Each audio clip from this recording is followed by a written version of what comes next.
Alright guys, it's time for another recap. This time I'm doing Richard Childress Racing, a team that entered with fairly low hopes for the 2013 season and left with kind of the same feeling, although they've left with a lot of hope and growth for 2014.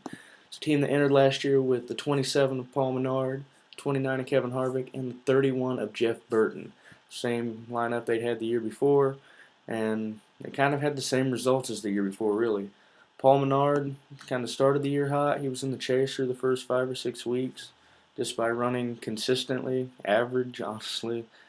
While everybody else has DNS and struggles, Menard always pretty much brings the car home in one piece, although he does have the occasional dust up. And that really showed early on. He had finished 21st, 20th, 10th, 9th, and 8th in the first 5 races, and at the time was 8th in points because of it. And he would actually stay in the chase up until week 17 in terms of running position because he would just ride consistency. He would finish all those, and then he had 19th, 17th, 10th, 13th, 26th, 19th, 13th, 20th, 30th, 14th, 14th, and a 30th place finish in the Quaker State 400 would be the race that finally knocked him from 12th to 15th and put him in kind of a free fall. Not really a free fall, I guess it's not really the right term, but he would just stay kind of the same in points and not get back in it after that. Jeff Burton started the year off just not that great. I just sucked to watch. I used to love Jeff Burton driving the 99 car back when I was younger, and I've always been a fan because of it. I've always kind of rooted for him to do good, but he's on the end of his career. He's on the downward trend, and you can really tell. He would finish 30th in the Daytona 500, and then he would get a top 10 at the Subway Fresh Fit 500, but then wouldn't see another top 10 until the 9th week of the season in the Toyota Owners 400. After that, the string of mediocrity kind of continued. He had struggles at Talladega. He finished 21st in the Southern 500. And then for 4 straight weeks in the middle of the summer, he actually looked pretty decent. 12th in the Coca-Cola 600, 11th in the FedEx 400, 11th in the Party in the Poconos 400, and 10th in the Quicken Loans 400. And that got him up to 17th in the points, kind of gave him hope. But the Brickyard 400 would be brutal to him later on in the summer after he'd gotten up to 17th again after some issues. It was a third in the Camping World RV Sales 301. It was nearly a win and could have got him in the chase. In the Brickyard 400, he was the first car out, finished dead last. It bumped him all the way back to 20th, kind of really put him out of any chase consideration. From there on out, he had an 8th in the Pure Michigan 400, 13th in the Irwin Tools night race at Bristol, and his last real good run of the year was an 8th in the Sylvania 300 in New Hampshire. But as the year would wind down, he originally had signed an extension. He was going to stay for another year, I think. But late in the year, he decided to go ahead and just end his contract, probably with a little urge from Hendrick Childress. And it really kind of marked the end of an era. He's one of the last 90s drivers left, and he's no longer going to be full-time. He decided to go to Michael Waltrip Racing in the off-season. He's going to run part-time for them, really testing as much as anything else. This is kind of the end of an era for Jeff Burton. It's been fun to watch. I wish him well.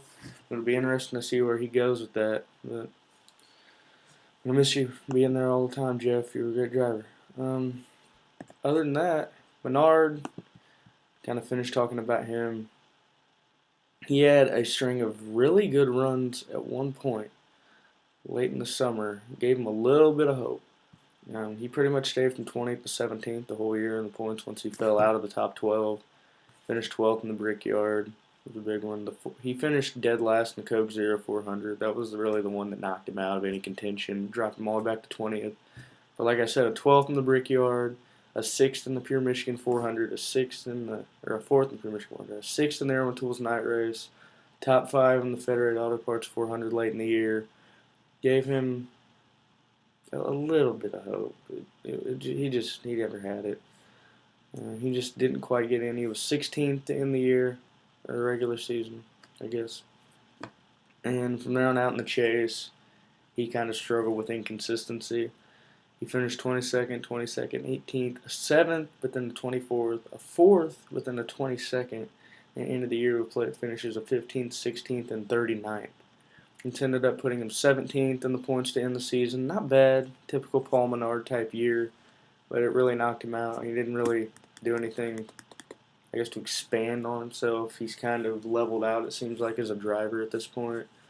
But he's going to have a little bit of leadership, a little bit of experience, and that's going to have to be big this year and come in handy because he's really the only one left from this team.